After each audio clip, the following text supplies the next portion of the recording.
Sir నమస్కారం sir. నమస్తే అండి. సార్ మావోయిస్టు పార్టీలో అసలు ఏం జరుగుతుందో అన్న ఒక గందరగోళ పరిస్థితి నెలకొన్నట్టుగా తెలుస్తుంది సార్. ఒక చీలిక వచ్చేసిందని కూడా చెప్తున్నారు. అంటే ఇద్దరు కేంద్ర కమిటీ సభ్యులు కూడా ఎన్‌కౌంటర్‌లో చనిపోవడం జరిగింది. అయితే వీళ్ళు పట్టించింది మరెవరో కాదు. మావోయిస్టు పార్టీలోని కోవర్ట్ ఉన్నారు. రీసెంట్‌గా అభయ్ పేరుతో లెటర్ రిలీజ్ చేసిన మల్లోజులు అనే వ్యక్తి కోవర్ట్‌గా మారి ఈ విధంగా ఇన్ఫర్మేషన్ ఇస్తున్నారన్న ఓ వార్త వైరల్ అవుతుంది సార్. మరి దీనికి సంబంధించి అసలు ఏం జరుగుతుంది? మరి చీలిక వచ్చేసిందా?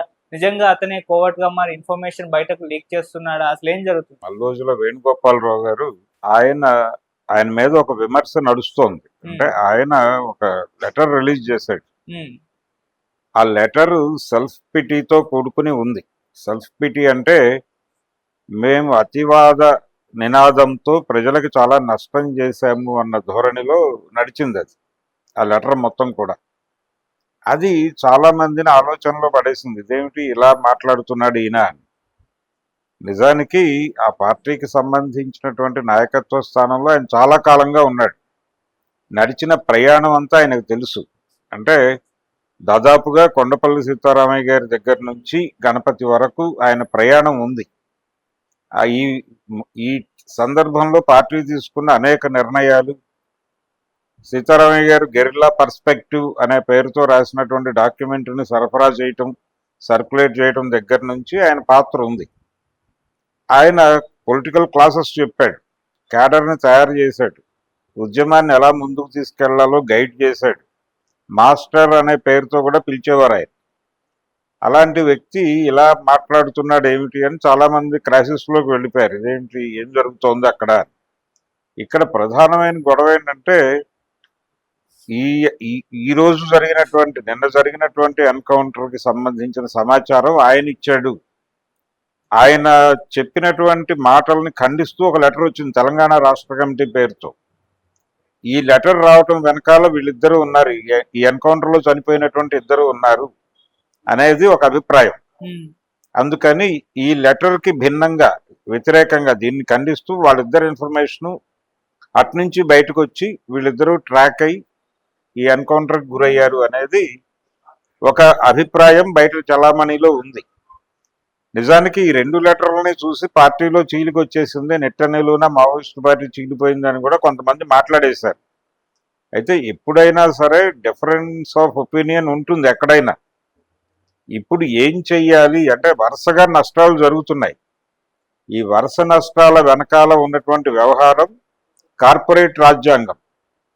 కార్పొరేట్ రాజ్యాంగాన్ని అమలు చేస్తున్నటువంటి కేంద్ర ప్రభుత్వానికి ఇంతకు మించిన మార్గం లేదు. అంటే వాళ్ళ హామీలు ఇచ్చేశారు, ఇక్కడ ఉద్యమాలని ఉద్యమకారుల్ని అణచేస్తామని చెప్పేసి ఇచ్చిన హామీలో భాగంగానే ఇక్కడ ఉద్యమాలని నిర్మూలించడం అనే కార్యక్రమం ఎప్పుడైతే భారతదేశం సంక్షేమ రాజ్యం నుంచి కార్పొరేట్ రాజ్యంగా మారిందో, మారిన క్షణం నుంచి ఇక్కడ ఉద్యమాలని ఉద్యమకారుల్ని రద్దు చేసేస్తాం అనేటువంటి ఒక బాధ్యతను వాళ్ళు భుజాన్ని వేసుకున్నారు. అప్పటి నుంచి పెరిగింది. అప్పటి నుంచి హింస పెరిగింది. ఏ హింస పెరిగింది? రాజ్యహింస పెరిగింది, చంపేయటం పెరిగింది. చంపేస్తామని ఓపెన్గా చెప్పే పరిస్థితికి వచ్చేసారు. వచ్చేసి డేట్ అనౌన్స్ చేశారు, 26 మార్చి 31. అది అక్కడ సర్కాజం ఉంది, వెటకారం ఉంది. అమిత్ షా గారి వెటకారం అంటే జనరల్గా మార్చి 31 అకౌంట్ సెటిల్ చేసుకుంటారు. ఆ రోజు దస్త్రాలు సమర్పించే రోజు అంటారు దాన్ని తెలుగులో. అట్లా మీ అకౌంట్ సెటిల్ చేస్తానని చెప్తున్నాడు ఆయన వెటకారంగా. అంత వెటకారంగా మాట్లాడేంత స్థాయికి వాళ్ళల్లో రాజ్యాంగ వ్యతిరేకత పోగుపడిపోయి నిజానికి వాళ్ళు మొన్న 63 సీట్లు కోల్పోకుండా ఇంకొన్ని సీట్లు అదనంగా గెలుచుకుని ఉంటే రాజ్యాంగాన్ని పూర్తిగా పక్కన పారేసి వాళ్ళు మను ధర్మం పేరుతో ఒక కొత్త రాజ్యాంగాన్ని తీసుకొచ్చే ప్రయత్నాల్లో ఉన్నారు. ఆల్రెడీ అప్పటికి రాసేసుకున్నారు, అయిపోయింది. కాపీ రెడీ అయిపోయింది. ఎన్నికల ఫలితాలు వచ్చిన తర్వాత దీని సంగతి చూద్దాం అనుకున్నారు, కానీ పరిస్థితి అనుకూలంగా లేదు. 63 సీట్లు కోల్పోయాం, మనం కొంచెం ఆగుదామని ఆగారు అంతే. ప్రాక్టీస్లో ఎలాగో రాజ్యాంగం లేదు, దాన్ని పక్కన పారేసి వీళ్ళ రాజ్యాంగమే అమలు జరుగుతోంది. విచిత్రమైన పరిస్థితి ఏంటంటే, వీళ్ళు కాన్స్టిట్యూషనల్ వైలేషన్కి పాల్పడుతున్నారని కోర్టుకు వెళ్ళినా కోర్టులు పట్టించుకోవట్లా. అసలు కోర్టులు కూడా ప్రభుత్వ అనుకూల నిర్ణయాలు తీసుకోవాలి తప్ప రాజ్యాంగ అనుకూల నిర్ణయాలు తీసుకోవడం తప్పు అని ఆయన మొన్నే చెప్పాడు అమిత్ షా గారు. ఏది ఈయన మన ఉపరాష్ట్రపతి ఎన్నికల సందర్భంగా ఈ ఇండి కూటమి నుంచి నిలబెట్టినటువంటి సుదర్శన్ రెడ్డి గారి మీద విమర్శ చేస్తూ సల్వాజుడు తీర్పును ఉటంకించాడు ఆయన. ఈయన ఆ రోజుల్లో సల్వాజుడుకి వ్యతిరేకంగా తీర్పు చెప్పకపోతే 20 ఏళ్ల క్రితమే నక్సలిజాన్ని అంతం చేసేవాళ్ళం అని ప్రకటించాడు ఆ పెద్ద మనిషి. అంటే ఏంటి, ప్రైవేట్ ఆర్మీ, అది ప్రైవేట్ ఆర్మీని ప్రోత్సహించేటువంటి ఒక అవకాశం ప్రభుత్వానికి ఉండుంటే అది రాజ్యాంగం కాదు, రాజ్యాంగంలో ఆ అనుమతి లేదు అని చెప్పి ఇది యాంటీ కాన్స్టిట్యూషనల్ ఎలిమెంటు అని రాజ్యాంగ ప్రమాణంగా ఆయన తీర్పు చెప్పాడు. నువ్వు అనుసరించాల్సింది రాజ్యాంగాన్ని కాదు ప్రభుత్వాన్ని అని చెప్తున్నాడు ఈ పెద్ద మనిషి అమిత్ షా గారు. ఈ లెవెల్లో వాళ్ళ అభిప్రాయాలను బుల్డోజ్ చేసి న్యాయ వ్యవస్థల నుంచి వాళ్ళకు కావలసిన తీర్పులు చెప్పించుకునే పరిస్థితికి వెళ్ళిపోయారు. నిజానికి ఆయన సల్వాజుడు జడ్జిమెంట్ చెప్పే టైంకి మేము పవర్ఫుల్గా ఉంటే అసలు ఆ జడ్జిమెంటే రానిచ్చేవాళ్ళం కాదు. అప్పటి ప్రభుత్వాల అలసత్వం వల్ల కూడా అది వచ్చింది. మళ్ళీ వాళ్ళందరూ కలిసి తను తీసుకొచ్చి ముందు పెట్టారు అభ్యర్థిగా అని కూడా మాట్లాడాడు ఆయన అమిత్ షా గారు మొన్న ఉపరాష్ట్రపతి ఎన్నికల సందర్భంగా. అంటే కాన్స్టిట్యూషన్ పట్ల వాళ్ళకి ఏ స్థాయి గౌరవం ఉందో అర్థమైపోతుంది. ఇందులో భాగంగా పర్టికులర్గా ఉద్యమాలని నిర్మూలించడానికి వాళ్ళు పన్నుతున్నటువంటి కార్యక్రమంలో చాలా ముఖ్యమైనది మనుషుల్ని కొనుగోలు చేస్తున్నారు. మనుషుల్ని కొనుగోలు చేయుట అనే కార్యక్రమంలో భాగంగా విపరీతంగా డబ్బులు ఖర్చు పెడుతున్నారు, జల్లుతున్నారు, డబ్బులు జల్లుతున్నారు. వీక్నెసెస్ ఎక్కడున్నాయో కనుక్కుంటున్నారు, ఆ వీక్నెస్ ఉన్న చోట డబ్బులు పడేస్తున్నారు, మనుషుల్ని కొంటున్నారు. ఈ డబ్బులు పెట్టి వాళ్ళ దగ్గర ఉన్న సమాచారం కొంటున్నారు. ఆ సమాచారం ఆధారంగానే వీళ్ళని పట్టుకుంటున్నారు, తీసుకెళ్లి మట్టు పెడుతున్నారు. ఇది జరుగుతున్నటువంటి కార్యక్రమం. ఇది వేణుగోపాలే ఇన్ఫర్మేషన్ ఇచ్చాడు అని చెప్పాల్సిన అవసరం లేదు. కానీ పార్టీలో వేణుగోపాల్ ఒక అభిప్రాయం ప్రకటించాడు. ఆయనకు ఒక అభిప్రాయం కలిగింది, సాయుధ పోరాటాన్ని విరమిస్తే బాగుంటుంది అని. ఆ విరమిస్తే బాగుంటుంది అనే దానికి ఈ తాత్కాలిక విరమణ అన్న పద్ధతిలో ఒక పదం వాడాడు ఆయన. ఆ పదం కొండపల్లి సీతారామయ్య గారు ఒక ప్రత్యేక సందర్భంలో వాడాడు ఆయన 77లో. ఆయన 77లో వాడినటువంటి దాన్ని తీసుకొచ్చి ఈయన ఇప్పుడు వాడాడు. అంటే అప్పుడు ఆగస్టు తీర్మానం అంటారు దాన్ని. ఆగస్టు తీర్మానాన్ని తర్వాత రోజుల్లో పార్టీ డిజోన్ చేసుకుంది. కానీ ఈయన దాన్ని గుర్తుపెట్టుకుని దాన్ని తీసుకొచ్చి ఇక్కడ ఉటంకించి ఇంకేదో వివరణ చెప్పాడు. ఆయనేమో పార్టీ నిర్మాణాన్ని దారిలో పెట్టడం కోసం ఈ నిర్ణయం తీసుకుంటున్నానని చెప్పాడు ఆయన. ఈయనేమో పోరాట విరమణ చేయడం ద్వారా ఒక బ్రీతింగ్ స్పేస్ దొరుకుతుంది మనకి అన్నట్టుగా చెప్పాడు. బ్రీతింగ్ స్పేస్ దొరుకుతుంది అనేది భ్రమ. ఎందుకంటే చాలామంది ప్రజల్లో కూడా అభిప్రాయం చాలా అనవసరంగా చచ్చిపోతున్నారు, ఎందుకు వచ్చేయచ్చు కదా బయటికి అని. ఏం చేస్తారు వచ్చి అనేది ప్రశ్న. బయటకు వస్తారు, అదే అభిప్రాయాలతో ఉంటారు, ఆయుధాలు పట్టుకోరు, ఆయుధాలు ఇచ్చేస్తారు. పోనీ ఆయుధాలు ఇచ్చేసి బయటకు వచ్చేసి వీళ్ళ ఏ పని చేస్తారు వాళ్ళు? తిరిగి అదే రాజకీయ కార్యాచరణ చేస్తారు. ఇక్కడ అదే రాజకీయ కార్యాచరణ ఇక్కడ చేస్తే ఊరుకునే పరిస్థితిలో ప్రభుత్వాలు ఉన్నాయా? క్షమిస్తాయా? వాళ్ళని ఉపేక్షిస్తాయా? చంపేయకుండా ఉంటాయా అనేది ప్రశ్న. ఎవరైనా ప్రశ్నిస్తే చంపేయటం అనే కార్యక్రమం నడుస్తున్నట్టు మనం చూస్తున్నాం. ఏదో పద్ధతిలో నిర్మూలిస్తున్నారు, నిర్బంధాన్ని ప్రయోగిస్తున్నారు, జైళ్లలో వేస్తున్నారు. ఎందుకు సాయిబాబా అంతకాలం ఉన్నాడు? వరవర్రావు గారికి ఇప్పటికీ పరిస్థితి ఏంటైంది? బాంబే నుంచి హైదరాబాద్ రాని పరిస్థితిలో ఉన్నాడు కదా ఆయన మీద టిప్పర్లు తగలబెట్టాడు అనే కేసులు ఉన్నాయి. ఆయన హైదరాబాద్లో ఉండి ఎక్కడో ఛత్తీస్గఢ్లోనో ఎక్కడో టిప్పర్లు తగలబెట్టాడనే కేసులు పెట్టారు ఆయన మీద. ఆయన గురించి తెలిసినవాడు, ఆయన 80 ఏళ్ళు దాటిపోయిన మనిషి. ఆయన టిప్పర్లు తగలబెట్టడం ఏమిటి? ఏమైనా కామన్ సెన్స్ ఉందా వాళ్ళకి? ఆయన అనారోగ్యంగా ఉన్నాడు, ఆ అనారోగ్యం సరి చేసుకోవడానికి హైదరాబాద్ వస్తానంటే అనుమతించట్లేదు. కోర్టులో పిటిషన్ నిన్న కాక మొన్న కొట్టేశారు, మళ్ళీ అనుమతించం, మీరు ఏదైనా ఇక్కడ అక్కడేమో డబ్బులు పెట్టి చేయించుకునే పరిస్థితి లేదు ఆయనకి. ఇక్కడికి వస్తే ఆయనకి ఒక తెలిసిన డాక్టర్లు ఉన్నారు, వాళ్ళు ఏదో చేస్తారు. దీనికి అనుమతించడానికి కూడా వాళ్ళకి పరిస్థితి లేదు. ఆయన బాంబే దాటి బయటకు వెళ్ళే పరిస్థితి లేదు ఆయనకి. ఇటువంటి కండిషన్ ఉన్నప్పుడు వీళ్ళు బయటకు వచ్చి ఏం చేస్తారు? మావోయిస్ట్ పార్టీ బయటకు వచ్చేసి లీగలైజ్ అయిపోతారు. ఓకే, మీరు అందరూ కోరుకున్నట్టుగానే, వేణుగోపాల్ గారు కోరుకున్నట్టుగానే లీగలైజ్ అవుతారు.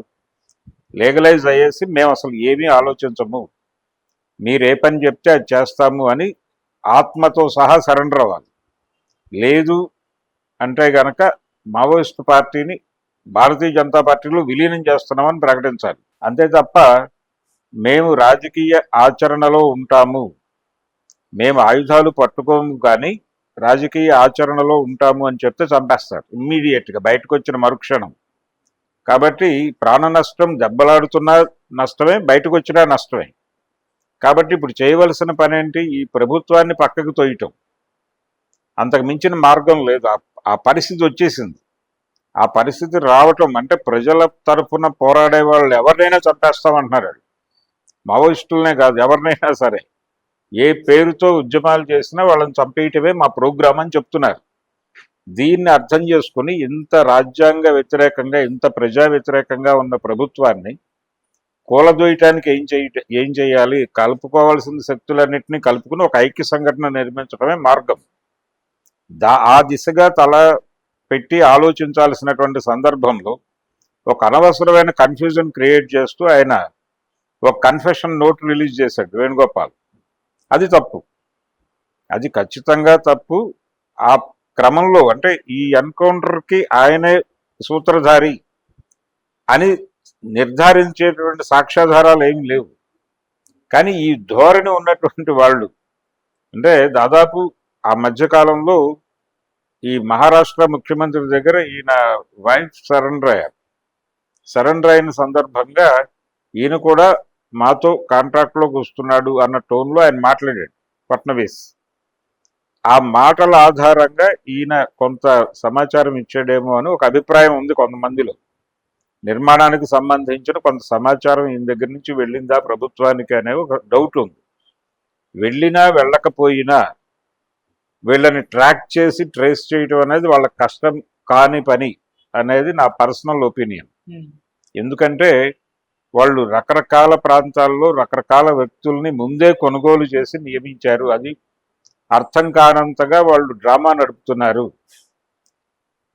ఆ నడపటం వల్లనే సుధాకర్ ఎక్కడున్నాడో తెలిసింది, కేశవరావు ఎక్కడున్నాడో తెలిసింది. ఇప్పుడు వీళ్ళిద్దరూ ఎక్కడున్నారో ట్రాక్ అయింది, దొరికారు, దొరకబుచ్చుకుంటున్నారు అంతే.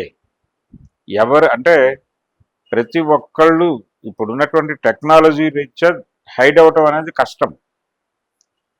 టెక్నాలజీ ఒకటే కాదు, టెక్నాలజీతో పాటు మనుషుల కొనుగోలు అనేది నిరంతరాయంగా జరుగుతోంది. అకౌంట్ చెప్పాల్సిన అవసరం లేని నిధులు ఉన్నాయి వాళ్ళ దగ్గర, పోలీసుల దగ్గర, సైన్యం దగ్గర. అది మోహరించి ఇన్ఫర్మేషన్ కొనుగోలు చేస్తున్నారు. అలా వాళ్ళకు ఉన్నటువంటి ఆ మెకానిజంలో నుంచి దొరికిన సమాచారం కారణంగా వీళ్ళిద్దరూ దొరికారు అనుకోవచ్చు.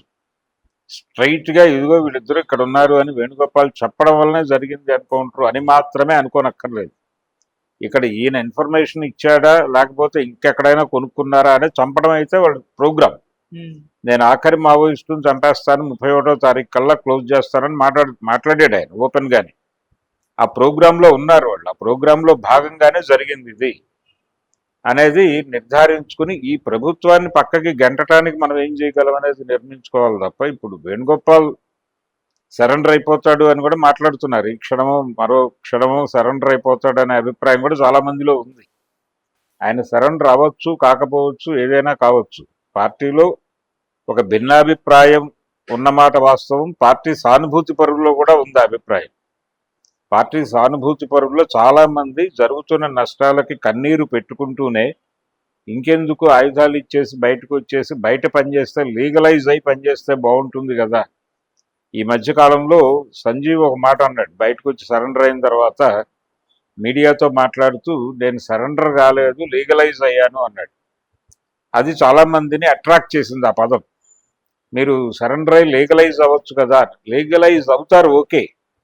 లీగలైజ్ అయిన తర్వాత వాళ్ళు ఏ పని చేయకుండా ఉండాలా? లేదు, వాళ్ళకున్న ఆచరణ, వాళ్ళకున్న ఐడియాలజీ ప్రకారం ఇక్కడున్న సమస్యలకి స్పందించి మాట్లాడితే భరించేటువంటి పరిస్థితి ఈ ప్రభుత్వాలకు ఉందా? అంటే వాళ్ళ బుర్రల్ని తీసేయాలా, వాళ్ళ ఐడియాలజీని తీసేయాలా? ఐడియాలజీ ప్రమాదకరం అనుకుంటోంది తప్ప ఆయుధం కాదు. చాలా మందికి పట్టించుకునే విషయం ఏంటంటే వాళ్ళ ఆయుధాలు అనేది చోట్ల ఆయుధాలు ఇచ్చారా లేదా అన్నది కాదు క్వశ్చన్, ఐడియాలజీని చంపేసుకున్నారా లేదా అన్నది పాయింట్. అందుకని ఐడియాలజీ ఉండటం నేరం, ఆయుధం ఉండటం కాదు. ఆయుధాలు ఉన్నాయని చంపడం లేదు, ఐడియాలజీ ఉందని చంపుతున్నారు వాళ్ళు. కాబట్టి వాళ్ళు బయటికి రావటం, ఆయుధాలు ఇచ్చేసి బయటకు వస్తే ఓపెన్ ఏరియాలో ఏం చేస్తారు వాళ్ళు?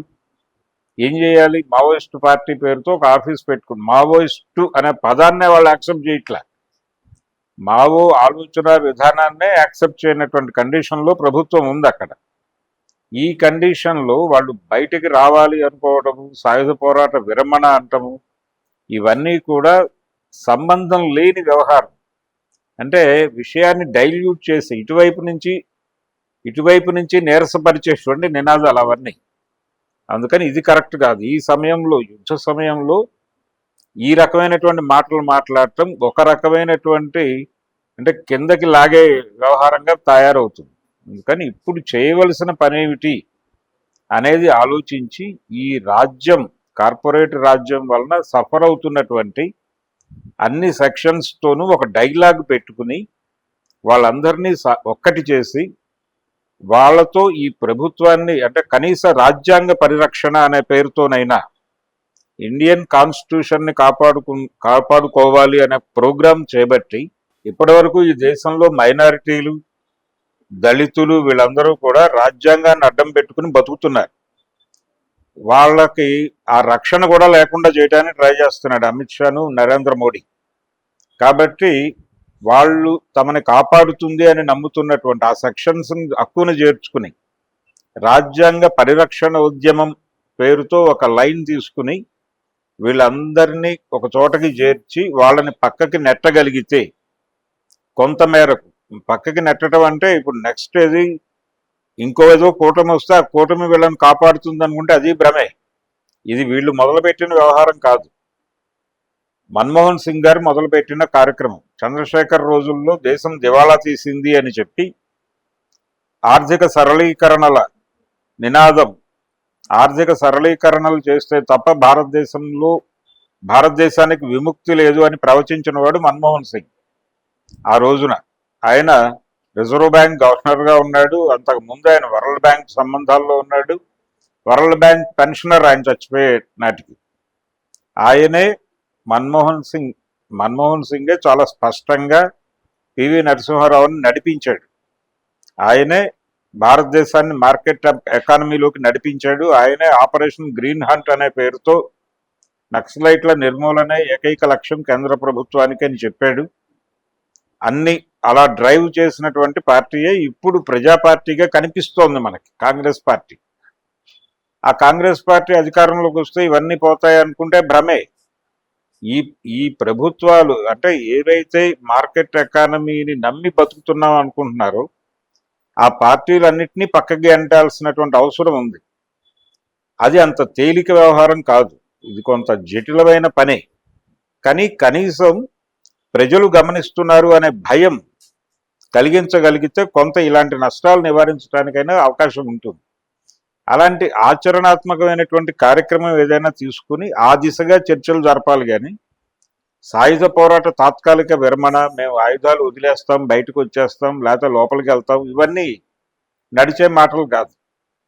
వాళ్ళు బయటకు వచ్చి సాధించేది ఏమీ ఉండదు. పైగా తమని తాము నేకెడ్గా, నగ్నంగా అలా వచ్చి వాళ్ళ ముందు నిలబడితే వాళ్ళు ఏం చేస్తారు? ఇప్పుడు అల్లూరి సీతారామరాజు గారి ఉదాహరణే ఉంది. ఆ రోజున ఆయన నిర్బంధం విపరీతం అయిపోయి అడవులు మన్యంలో జనాలు తట్టుకోలేని పరిస్థితికి నిర్బంధం వెళ్ళిపోయిన తర్వాత ప్రజలు స్వచ్ఛందంగా ఆయనకు దండం పెట్టారు. అయ్యా మీరు వెళ్ళిపోండి, మీరు ఉండటం వల్ల మా జీవితాల్లోకి నిర్బంధం వచ్చి మేము రోజు కంటి మీద కునుకు కూడా పోలేకపోతున్నాం. తిండి తింటం మాట వేరే, కనీసం పడుకునే పరిస్థితి కూడా ఉండటం లేదు మాకు, మీరు వెళ్ళిపోండి అని అడిగితే ఆయన పరిస్థితి అంటే ఆయన 2 బ్రిటిష్ ఆఫీసర్లను చంపాడు. చంపడానికి ముందున్న నిర్బంధం వేరు, చంపిన తర్వాత నిర్బంధం వేరు. ఆ చంపిన తర్వాత నిర్బంధం తట్టుకోవడానికి అక్కడ జనాలు సిద్ధంగా లేరు మన్యంలో. దాంతో ఆయన సరెండర్ అయిపోతే కొంత వెసులుబాటు దొరుకుతుంది, ఒక బ్రీతింగ్ స్పేస్ దొరుకుతుంది. మల్లోజుల వేణుగోపాల్ అనుకున్నట్టుగా ఒక బ్రీతింగ్ స్పేస్ దొరుకుతుంది, సరెండర్ అయిపోదాం అని అనుకుని బయలుదేరి ఆ ప్రయాణంలో దొరికి ఎన్కౌంటర్లో చనిపోయాడు ఆయన. అంచేత అదే సీన్ రిపీట్ అవుతుంది వీళ్ళ విషయంలో కూడా. అందుకని చరిత్ర మనకు అనేక గుణపాఠాలు నేర్పింది. దాని నుంచి మనం ఏం నేర్చుకుని ఎలా నడవాలి అనేది ఒక కార్యక్రమం నిర్మించుకోవాల్సిన అవసరం ఉంది ఇప్పుడు. కీలక ఘట్టమే నిన్న జరిగినటువంటి ఎన్కౌంటర్లు తీవ్రమైన బాధాకరమే. బాధ వేసినప్పటికీ ముందుకు వెళ్ళడానికి ఏం చేయాలనేది ఆలోచించాలి తప్ప వెనక్కి నడవడానికి ఏం చేయాలి, లేకపోతే వాడి కౌగిల్లోకి వెళ్ళడానికి ఏం చేయాలి అనేది కాదు ఇప్పుడు ఆలోచించాల్సింది. ఈ ప్రభుత్వాన్ని భయపెట్టే పరిస్థితి తీసుకురావచ్చేటువంటి ఒక ప్రజా సమీకరణ జరగాలి. ఆ ప్రజా సమీకరణ జరపటం మీద దృష్టి పెట్టాలి తప్ప ఇంకేది ఆలోచించినా ఆత్మహత్య సదృశ్యం.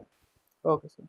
అందుకని పార్టీ చీలిపోతుందా లేకపోతే వేణుగోపాల్ సరెండర్ అయిపోతున్నాడా, ఇది ఇష్యూ కాదు అసలు. ఇటువైపు డైవర్ట్ చేస్తున్నారు విషయాన్ని. వేణుగోపాల్ కాతే 100 మందిని కొనే అక్కడ పెట్టారు వాళ్ళు. వాళ్ళ కొనుగోలు కార్యక్రమం నుంచి దొరికిన సమాచారం ఆధారంగా చంపారు వాళ్ళు. ఈ కొనుగోలులోకి వేణుగోపాల్ కూడా వెళ్ళి ఉండొచ్చు.